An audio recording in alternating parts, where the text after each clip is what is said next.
మీరు ఒక్కరే రాధాకృష్ణ గారు ఒక్క రాజశేఖర రెడ్డి గారే తప్పని చెప్తే నేను ఒప్పుకోను. సరే మీరు ఇప్పుడు మీకు బంధువు అండి ఆయన. బంధువు గారు న్యాయంగా మాడదాం.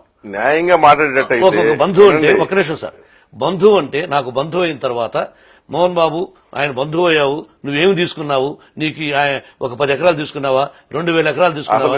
మీరు ముందు చెప్పండి, అసలు మీరు ఇష్టపూర్వకంగా చేసుకున్నారా, తప్పక చేసుకున్నారు కదా ఆ సంబంధం? పాపన వెరీ గుడ్. ఇప్పుడు చెప్తున్నాను, నా దృష్టిలో మన బిడ్డలు నేను ఎంత కష్టపడి పైకి వచ్చానో అలాగే పిల్లలు కష్టపడకూడదు అని అనుకుంటాం ప్రతి ఒక్కరు.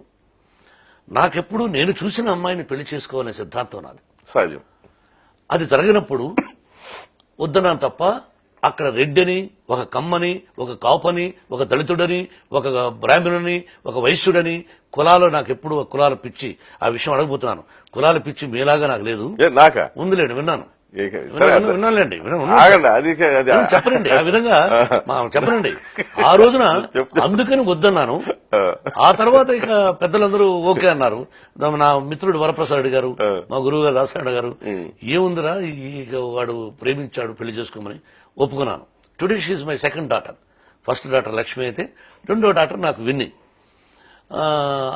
అలా చేసుకునే తప్ప కులాలు కాదు. కానీ మీకు కులపిచ్చి మీకు మీరు కమ్మ, నేనే కులం అని నా నోటి నుంచి బరువు చెప్పలా.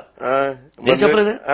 మీరేంటి నేనేంటని చెప్తాను, మీకు అనవసరం, మీరు కాన్సెప్ట్ చెప్పాలి. ఓకే, చెప్తా. కాదు, మీరు కమ్మ వాళ్లకు కాపు కాస్తారని, కమ్మ వాళ్ళతోనే కలిసి ఉంటారని, కమ్మ వాళ్ళు వెనకానుంటారని, ఆ కుల చిచ్చు, కుల జాడ్యం, కుల జబ్బు నా దృష్టిలో కుల గజ్జి అనేది హెచ్ఐవి లాంటిది.